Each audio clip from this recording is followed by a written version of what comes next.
Guys আরেকবার এসে পড়লাম। এটা হলো নদী। ওদি মনপুরের ঘাটের থেকে লঞ্চ আইতে দুইটা, একটা হলো চাঁদপুর সদর আর একটা চাঁদপুর উত্তর। উত্তরবঙ্গের যে একটা বড় জাহাজ আইতাছে, আর এটা হলো লঞ্চ। লঞ্চে একটু ঢেউ মারতেছে, জি আমরা সবাই লঞ্চের ঢেউ খাইতাছি। আর একবার আমি গোসল করবো, এই পানিতে আমি গোসল করবো, যদি এন একটু ঘাস মাছ দেখা যায়। আর ওইটা হলো ঘাট, ওইটা হলো দোকান। এটার একটা কক্সবাজারের একটা ফানি ভিডিও। এই জি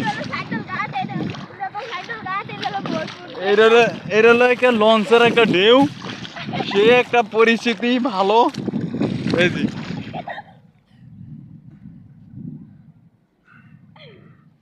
আর এটা হলো যে মনপুরের পার্ক। এই যে আপনাকে দেখাইতেছি, এই যে আমি হাঁটতেছি। হ্যালো গাইস, এই জি টাটা বাই বাই। আবার পরবর্তীতে আবার দেখা হবে, আরেকটা জাহাজ আসুক।